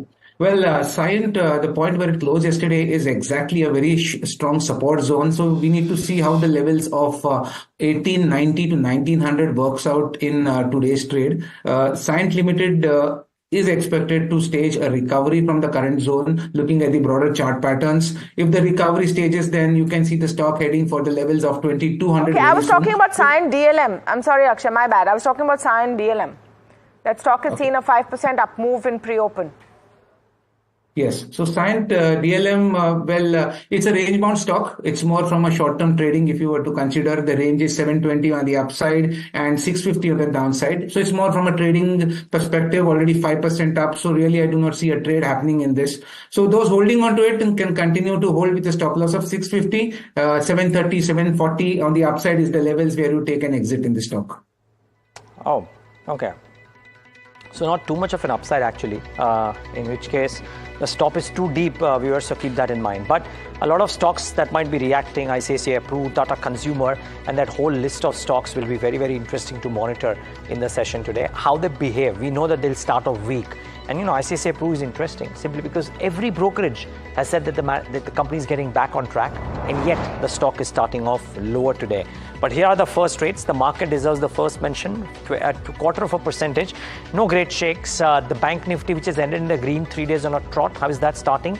In the green for now. Let's see if this lasts. And the mid caps and the small caps, about 0.5% higher for the mid caps. The small caps, about more than 0.5%. So that outperformance continues. Let's get the heat map up. Watch out for Tata Consumer at the fag end here, 3% lower. Not that egregious 6.5% cut, but certainly lower. HDFC Life and SBI Life too correcting a little bit. HUL correcting a little bit, but nothing too untoward except for Tata Consumer, which is the big loser. On the gaining side, Axis Bank ahead of the numbers is up. Nestle today there's a Citi note, but ahead of the numbers tomorrow is up. There is strength in IT selectively because LTIMindtree and Wipro are certainly in the green, and LTIMindtree ahead of the numbers is also doing okay. So must say the companies coming out with numbers are actually seeing a fairly decent uptick today. And HDFC Bank, after a couple of days of a fall, is doing okay. So that is essentially good too. But I think the real culprit is Tata Consumer, and I dare say ICICI Prudential Life. I'm sure Tamanna will mark it, but just that stock, if you can just pull that one up once, because that one, and it's quite interesting that while the numbers were bad, but every brokerage worth its salt, Tamanna, has said that it's getting back on track. The target prices of Jefferies has been hiked higher, and the stock is down 6% in trade. Because on the face of it, it is a poor quarter with quite a bit of a dip. I just want to see what the broader end of the market is also doing. And I found it interesting that Nestle was up. Nestle up 1% actually. So Nestle, in spite of, the FSI sort of investigation on their baby food, etc., is doing well. Remember, it was a call by Rahul Arora on this show saying that as far as the stock price is concerned, Nestle is a buy on dips. Anyway, broader end of the market. Let's get back to that and see how mid-cap and small-cap indices are faring this morning. Slightly better, I would say, than the Nifty and the Sensex, but again, no great shakes. The small cap nearly 1% up. Specific stocks that we're talking about, and let's start with the ones that have been weak in start. Vodafone, the FPO list tomorrow. It's had a great up move last couple of days, but are we seeing profit booking coming in 3% down? At least in opening trade. ICICI Pru is something that Niraj marked, but we'll revisit it. CLSA is downgraded to an underperform, so even brokerages are kind of like mixed about it, and 6% down on it. Margins have been hurt, expenses have gone up, and those are some of the reasons why perhaps the stock is not performing too well. The numbers weren't great. Tata Consumer is the other one with poor numbers, and that pain continues. We'll hope to hear from the management tomorrow on what really has not worked for a Tata Consumer, and talk to them about where the pain is coming in. 361 WAM is the other one, like wham bam this morning, definitely 11% up on opening trade, and positive numbers is what has helped. I thought we should revisit some of the gainers from yesterday and see how they have fared this morning. So GSPL was up after a sharp sort of hit. The pullback continues to some extent, though quite muted. Tejas Networks is one that I would like to see how that is doing this morning, and that is also, those they've paired off those gains and a bit of profit booking coming in there. Cochin Shipyard was the big winner yesterday. and Cochin Shipyard continues its up move. Purvankar, I added to this list because it has a redevelopment project worth about 2,000 crores in Mumbai Bandra actually. So that's done pretty well in opening trade. And just we'll talk about Scient. You'll hear that full interview with the management at about 9:40, and Scient doing very, very well this morning, 11.5% up. Samina, you had a conversation with the management, and I'm assuming their aerospace and defense order book is looking robust, and maybe that's why you're seeing this optimism on the street. 43% year-on-year growth. That guided for 40%. They've beaten that. They've seen their margins improving quarter-on-quarter as well. They're looking at eyeing an inorganic acquisition soon. So lots of good things happening with Scient. Brokers like Motilal also constructive on this one. The stock giving this a thumbs up, 11% higher as we see it. A couple of other ones that we want to quickly mark is... Tamanna's already marked 361, and we've been harping about how some of these capital market stocks have been doing exceptionally well. And there you go. The earnings were a beat. Brokerages are pleased. 361 gets a thumbs up. Along with that, I want to quickly bring up Angel One, Nuvama, BSE, because these have been the big gainers of last week's trade, and they trade flat. So there's no major profit taking yet emerging. Nuvama, though, continues to see a 2% up move. BSE is flat. Defense, shipbuilders have had a field day over the last couple of weeks. Paras Defense is eased off a little bit, but Mazgaon Docks is up 4%. Garden Reach, now this one has also been an exciting play. It's moved very sharply from levels of 800 odd to 1,012. So about a couple of weeks ago, I remember the stock was close to 810, 820. Now 1,010 on Garden Reach is what we have. Mazgaon Docks also looks good in that space. And you've got Cochin Shipyard that Tamanna highlighted. That's looking good. Max Healthcare is up 4%. Sudarshan Chemicals is up 2.5%. Railway stocks, second day running, are looking good. So Rail Vikas, Titagarh Wagon, all those counters are having a pretty solid morning in trade with gains of 2 to 3% each. Apart from that, Jupiter Wagons also seeing a gain of 2%. You've got Telecom Engineering, after some selling yesterday, is seeing a little bit of a relief this morning. Pull up GSPL. They got trashed on Monday, saw a little bit of recovery yesterday.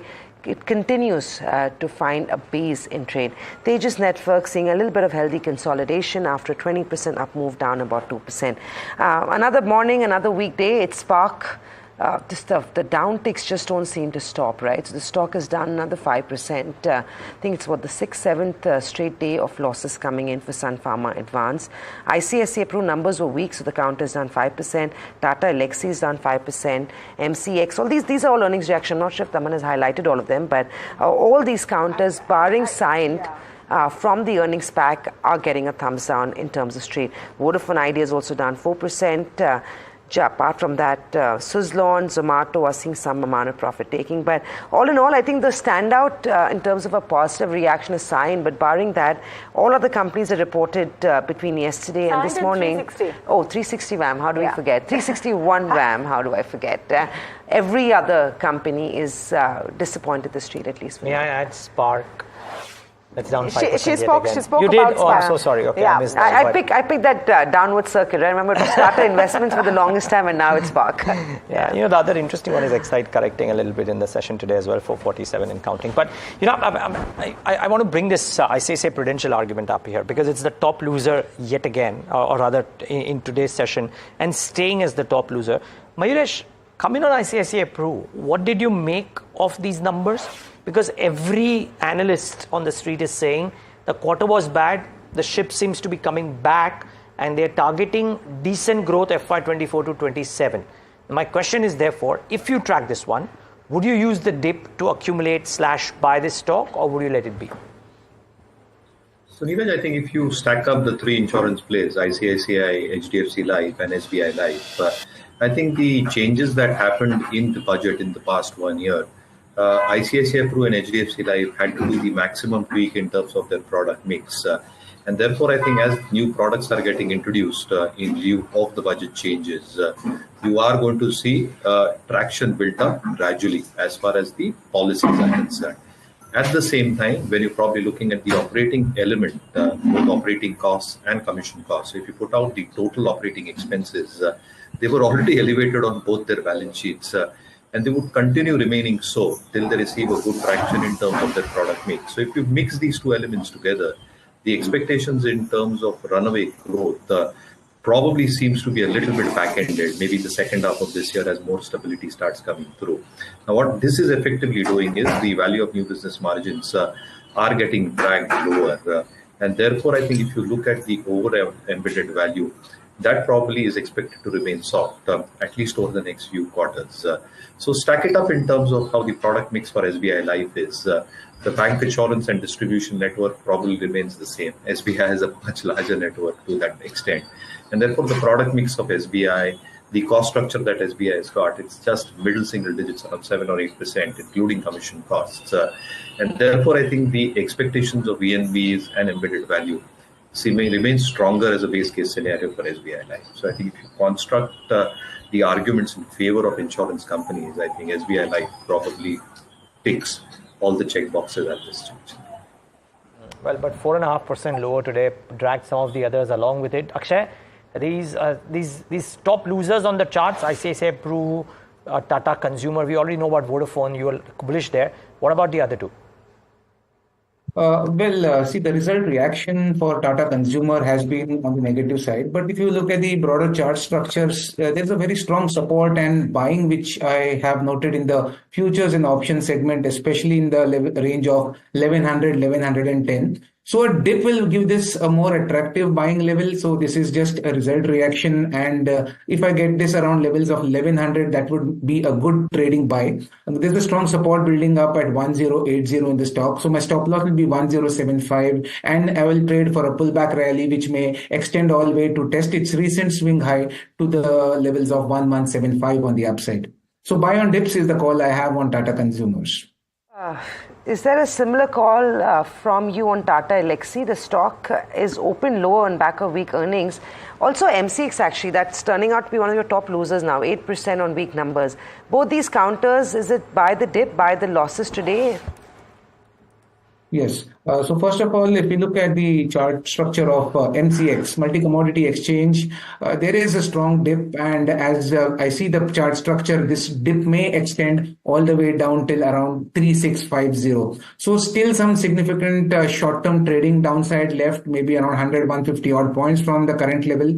Broadly, the chart is on at the upper end of the resistance and is more vulnerable to a short-term correction. So I will not take this buy trade. Maybe once it nears the support, you might have a temporary pullback, but still no comfort for me on this chart. So I would give this a miss as of now. And Tata Elxsi, the other stock you mentioned. So if I look at the chart structure of Tata Elxsi here again, still this chart too is not giving me much of a comfort to take a buy trade at the current rate. I would wait for the prices to settle down, wait for the result reaction to kind of settle in. Then I will see if the support of around 7050 works out for this stock or not. So both the stock are a miss for me. I will wait for them to settle down before taking the next course of action in them.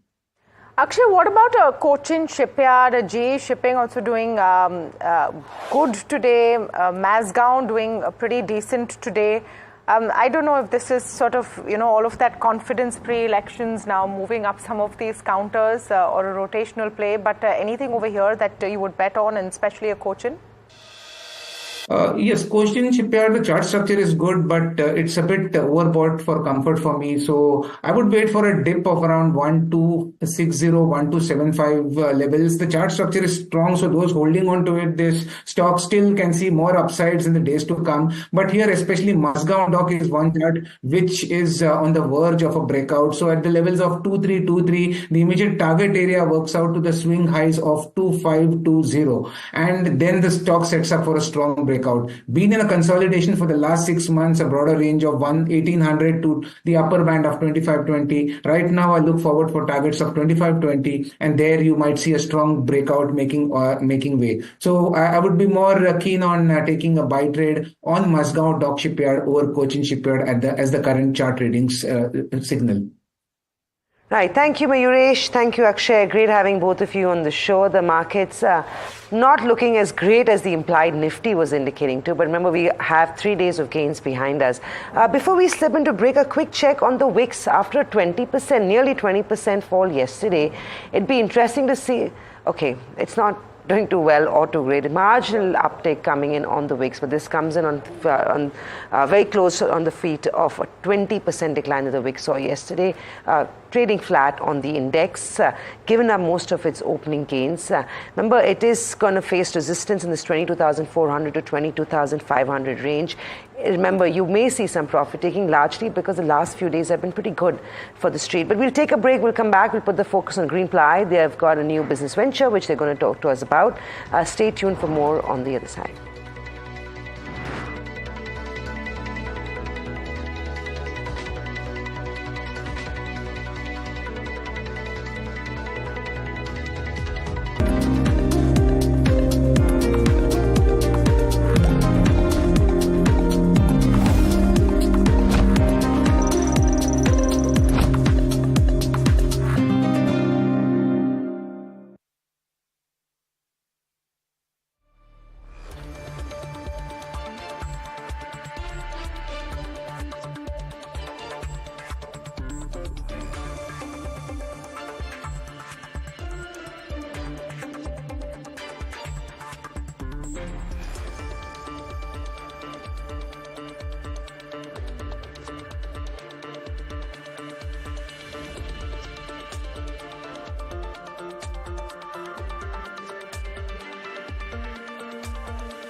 Back with India market open, and Greenply is a stock in focus for multiple reasons actually. Ahead of the numbers, of course, it's widely anticipated that some of the plywood companies and building material companies will have a good session, but or a good year going ahead as demand picks up. In Greenply's case, there are a couple of newer plants, or at least one large plant that they seem to have commenced operations and that might only aid the numbers going ahead in FY25. Mr. Manoj Tulsian, he's Joint Managing Director and CEO of Greenply, joins us right now on the show. Mr. Tulsian, good having you. Thanks so much for taking the time out. Can you tell us a bit about the overall demand scenario first before we get down to the beginning of the commercial operations in the furniture hardware store? How is demand looking? Because hitherto, the conversation was that at some point of time, real estate ancillary demand will come, but it is not quite coming through. Thank you, Niraj, and thank you very much for having me on the show. When you look at the real estate demand, the levers are all very positive. Okay, if you really see the real estate growth, I was looking at the data, the growth is almost around more than 30% in the last financial year. The good part is also that what I have seen in the last 4 years, the ultra luxury and the luxury segment has almost become twice. So the share of in the total pie, which was around 11%, is now around 22% over a period of 4 years. So these are very good signs for any premium brand. And we being in that space, I think the overall demand going forward looks to be very, very good, very buoyant. Coming back to this lull at this point of time, I won't say that the demand is very tapered, but one has to work hard to get the numbers. And if you really see post the pandemic, there was a period when there was a pent up demand because a lot of housing which real estate which has not got completed. Most of the developers, the way I look at it, they worked on completing those units and selling them. And then there was a lull in terms of having new introduction into the market. And, so once the introduction is there, you will always have a time lag for the interior infrastructure business. Because the first of all, the demand cycle will come for, the iron, steel and the cement, and then followed by the interior infrastructure. So I think starting H2 of this year, we will again see demand coming back big way. Okay, Mr. Tulsian, now the recent announcement about you commencing commercial operations of the furniture hardware. Can you tell us a bit about it? How large is this operation, and is this a way of going? How do I say? Broadening the quantum of products that you have on offer for the end consumer? So Niraj, let me just add to this. Actually, this year we have started 2 new plants. Okay. We started MDF commissioning also. We did during the last financial year, which actually kick-started, actively on a commercialized production basis from the month of May. And that was a large investment where we invested almost around 600 crores. And the business has ramped up very well during the year. We had an estimation of doing around 100,000 CBM in year 1. And possibly we have surpassed that number in the first 9 months itself. So that's a good diversification within the same product basket. And the next one which we launched was in the month of March, which is this hardware business which you are talking about. This is a JV between us and a Turkish player, Samit. Samit are excellent in their engineering domain, and they are also an international player based out of Turkey. And this is a 50-50 JV. The reason we felt that in India, when we look at this segment, this market is also close to around $2 billion. But we were not seeing, too many sizable players with Make in India story and with high precision engineering products. So I think it's a good space, one where we feel we have entered. Second, coming back to your other point, I think for sure, today, this business in India is growing through OEM segment in a big way.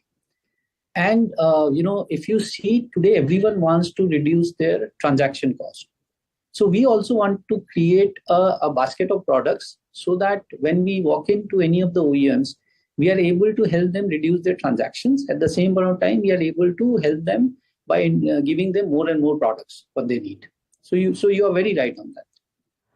Mr. Tulsian, good morning. Tamanna here. Just want to understand the scope of this space. Are you looking at B2B? Are you looking at retailing furniture? And how do you expect this joint venture to move forward? What kind of contribution to your revenues are you expecting? Okay, too many things. I hope I will be able to cover all those answers to your queries. We'll revisit the ones you leave out. Don't worry. Yeah. So let me explain you. Let me give you a full overview. I think I'll be able to cover all your queries. This JV is a 50-50 JV, as I said, between us and a Turkish partner. The board will be equally managed. The total investment over a period of next 3 years, we are presuming right now as per our business plan, would be close to around 250 crores. Out of which there will be an equity component of around 1/3. So, 80 crores, and between two partners, we'll invest around 40 crores each. The rest will come as debt. So that is on the investment side. In terms of the capacity, this investment, once we complete this investment, we will be prepared for a peak turnover of close to around 750 to 800 crores. Now, there will definitely be a ramp up in this because, it's not just going to be easy that we set up the capacity and we reach to that level of 750, 800 crores. The ramp up will purely depend on, our penetration into the market. And of course, the large advantage of we being Greenply and having great trade relations, with channel partners. In terms of selling strategy, it will be both. It will be OEM as well as, through the trade partners. Now, it can be a distributor model or it can be a mix of distributor come dealer model. And the I hope I've been able to answer most of your questions. I think most of them definitely. This 750 to 800 crores sort of outlook that you have is over what timeline, Mr. Tulsian? I think it will take around 5 to 6 years for us to reach to that number. Okay, because see again on the industry side, our working says that the industry size is close to around $2 billion. This will grow at a healthy pace. And especially, as I said, as I mentioned earlier, that we definitely see a lot of space in the premium category to grow, and that is where we would be present. Today, in the $2 billion industry, the organized share is close to around 20-25% only. The rest is unorganized, and the type of steps which we are taking as a country. And second, when I look at data point, whether you look at the sale of luxury housing, or whether you even look at the sale of luxury cars, the country is getting into premium mode. So it will cater well with our strategy of getting into this product line. And yes, we have taken a target that in the next 4 to 5 years, we'll be able to reach to those numbers. But time will only say. Space as well. But since you're focusing on premiumization in the premium segment, what are the kind of margins that you've sort of penciled in for this particular JV and this segment? So, like any other business, when you sell high engineering products, the margin profile has to be good. In this business, we expect that once we have a particular size of ramp up, let's say we are at around 35 to 40% utilization, we will be in excess of 20% of margin. For sure, I see that in the longer run, this business can throw a margin in upward of 25%. Okay, very quickly, Mr. Tulsian, your trailing 12 months numbers have looked okay. Margins have come off a little bit. Is there a growth guidance that you're giving for FY25-26? You will grow at least 10-15% or more? Niraj, last 3 years, if you see, and I would say starting FY22, okay, because FY21 was a pandemic year. On a FY22 base, our CAGR has been more than 20%. And for the next 2 years, for sure, I look at a CAGR to continue to grow at 20% plus. 20% plus. Okay. Okay, we will leave it at that. All the best, and we'll look forward to talking to you post your quarterly numbers as well. Thanks for taking the time out. Thank you, Niraj. Right, thank you, Tamanna. That's the view from Greenply. We need to slip into a quick break on the note that the markets are still steady, if you will. Nothing too great, nothing too untoward either. A lot of stocks coming off, of course, from the highs of the day, but the index is still steady at about 0.18%. Aegis Logistics, interestingly, is now the top gainer on the NSE 500, eclipsed 361. So a sharp spike there during the course of the day. Take a break. Up next, we join by another stock which is doing really well, as we discussed earlier, Scient DLM. Hear out the whole conversation with Samina in just moments from now.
it's been a great quarter for Scient, actually. They've managed to pull it off. The management had committed to a 40% growth YOY. They've actually beaten that by growing 43% in FY24. We have the management with us joining in to give us a sense of what lies ahead for the company. Anthony Montalbano, CEO of Scient DLM, now joins in. Anthony, very good morning. Thank you for joining us. This is the very first time we are talking to you, and be interesting to hear from you of how things are looking at Scient. You've guided, or rather had guided, for a 40% growth in FY24. You've beaten that quite well, clocking in 43% in this current year. We are entering FY25 on a higher base. What is the growth that we can expect? Do you think a 40% in FY25 is likely from your stable? Yeah, so Semi, it's very nice to be here. And yes, this was a very strong year for us in terms of overall business growth. And, you know, the guidance that we have given and continue to provide is we anticipate, you know, over a 3-year CAGR term about, you know, an average of around 30%. And so that can vary a bit year on year. So this is, you know, we are pleased with the results of this last year, and then the outlook as well is in line with, delivering that CAGR over a 3-year period. Okay, so fair to assume that your guidance largely remains the same, with a little bit of an upside bias from what we've already seen in FY24. In terms of revenue growth, where does it largely come from? I know aerospace and defense has been growing significantly over the last couple of quarters, but you have maintained that medical, medtech and industrial is a space that you're pushing hard on. So in terms of revenue split up, what led to this growth this quarter? Yeah, so this quarter, and even a lot of this fiscal year, we did have a very high percentage of aero and defense business. And, this is a core. It is a core competency, and it's an area that we excel in the industry at. Now, we have had a higher percentage in medical in prior years, and we see that shifting where we expect medical and industrial segments to start to gain larger share. And so, we are quite happy, to be honest, with the concentration in aero and defense, because those have been very good sectors in general, and the outlook for those sectors remains very strong. So there is a focus to diversify, but we're not shy about aero and defense being a prominent area for us. Staying with aero and defense, and Israel is a prominent market for you.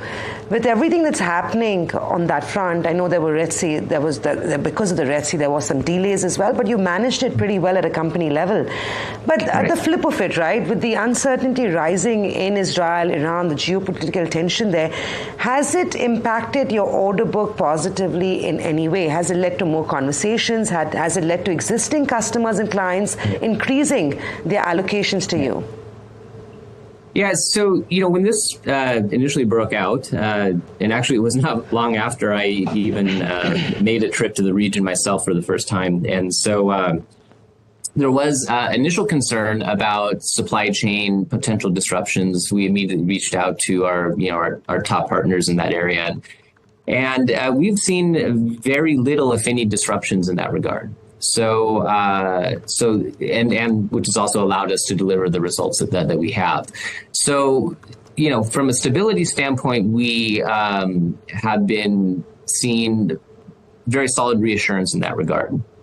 As far as to your question regarding the outlook, we have seen an increase as well in demand on these types of programs from our clients in that region. So there is an upside on that side of the business as well, and that is something that will continue to grow here in the coming years. Could you quantify that upside, and also tell me that is this transitional? Because once, of course, the geopolitical stress is behind us, hopefully sooner than later, what does it then do to your orders or revenue?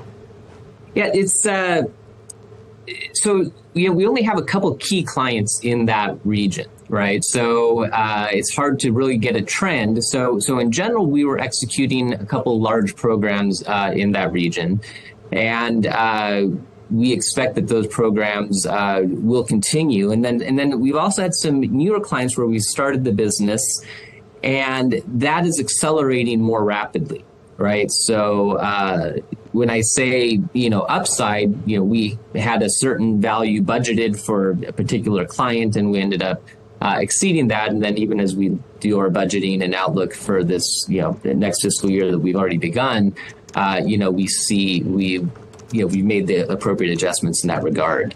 So it definitely is having some movement there. But again, it's, relative to our overall business, I would call it not even a modest, a little bit more than minor, but not even a modest impact. Because again, that's just, a couple of clients in one region. Okay, let's move on to margins.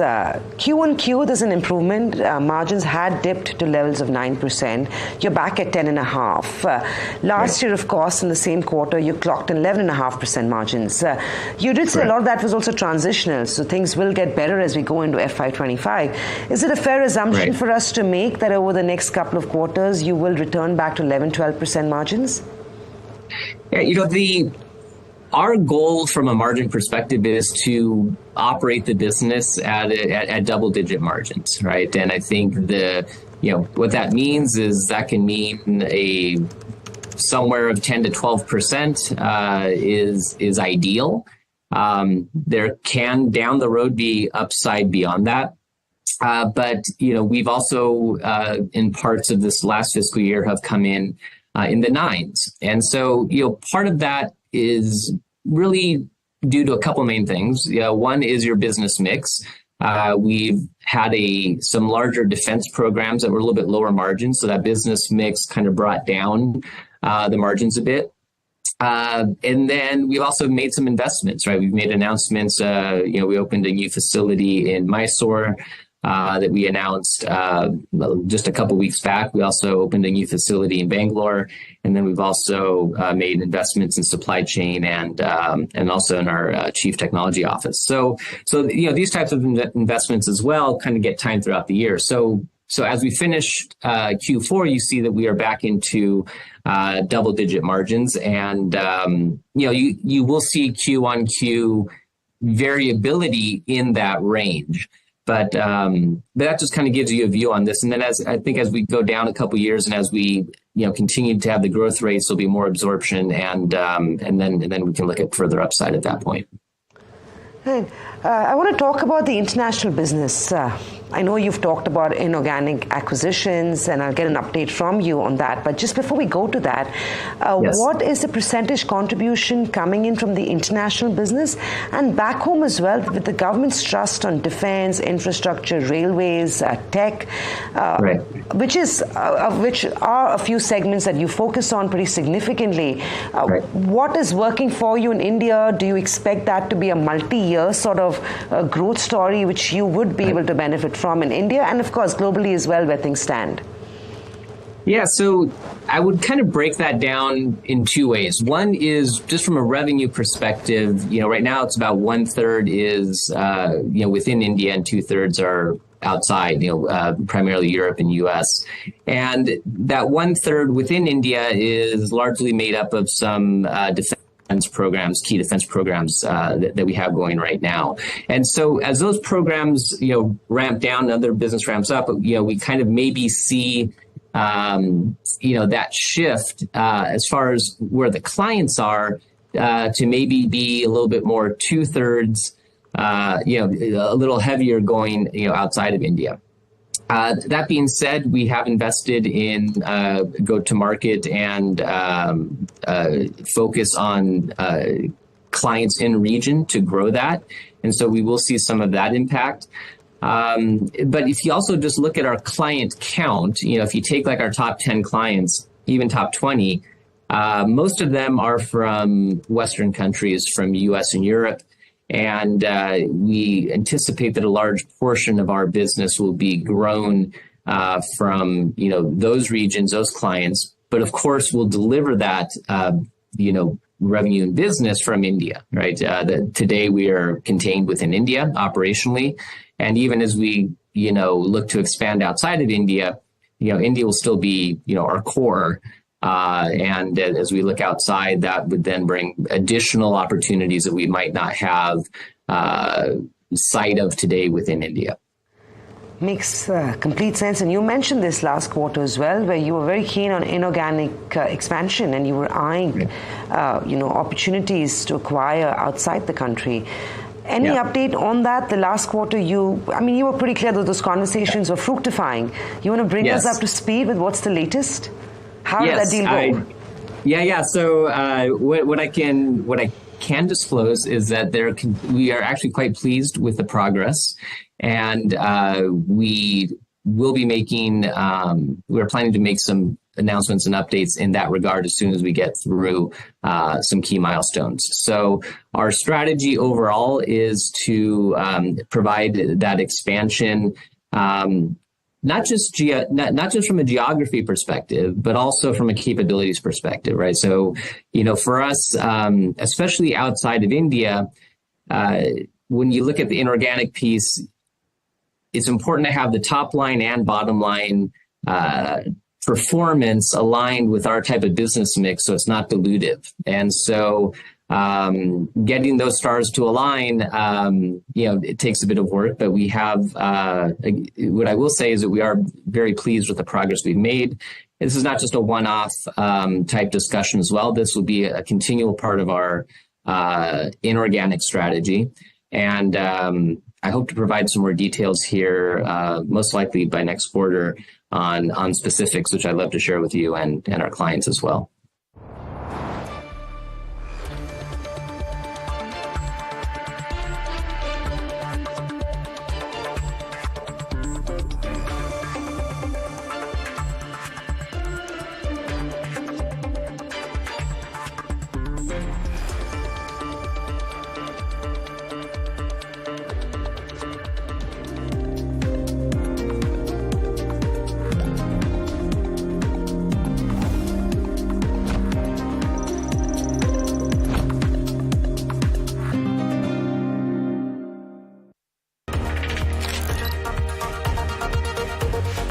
We as professionals understand the importance of making informed decisions and often are advisors to our clients. Voting is no different. As citizens of this great nation, we have the power to shape its future.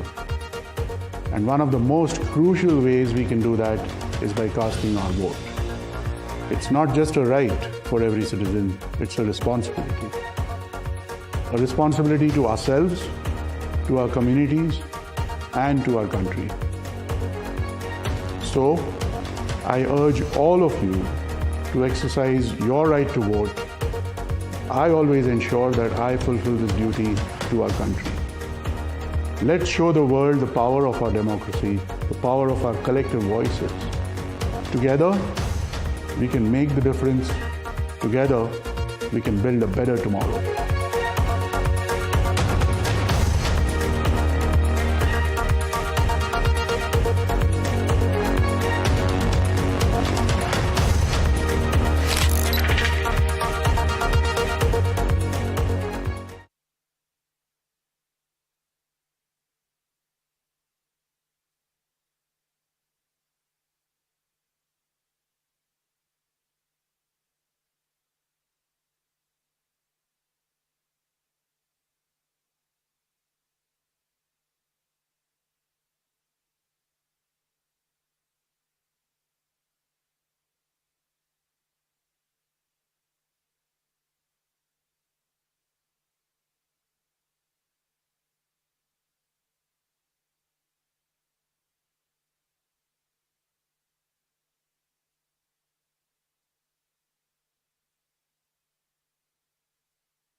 Hello and welcome to Talking Point. I'm your host, Niraj Shah.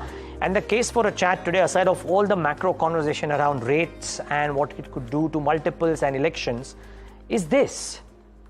Will management commentary about what could happen in the quarters ahead be a bit of an antidote to the slightly iffy fortunes of the FMCG companies and the consumer companies, at least the staples?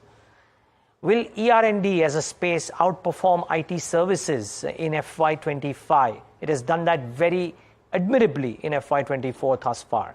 Is more steam lift in energy companies? Remember, we did this piece today on Editor's Cut when we spoke about the biggest wealth creators from COVID lows until March 31st, or until yesterday, if you will.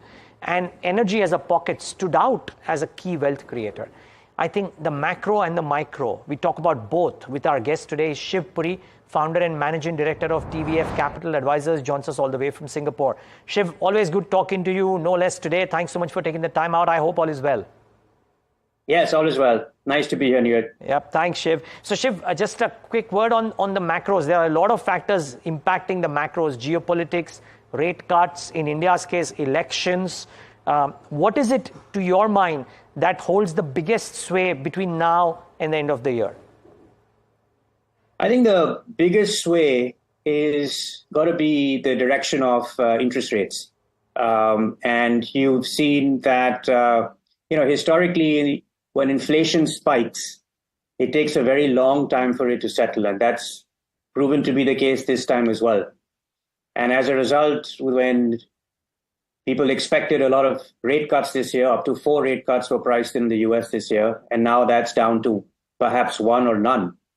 And so the direction of interest rates is going to have a crucial factor on what happens in the US economy, and also the direction that the Reserve Bank can take in terms of its rate cutting strategy.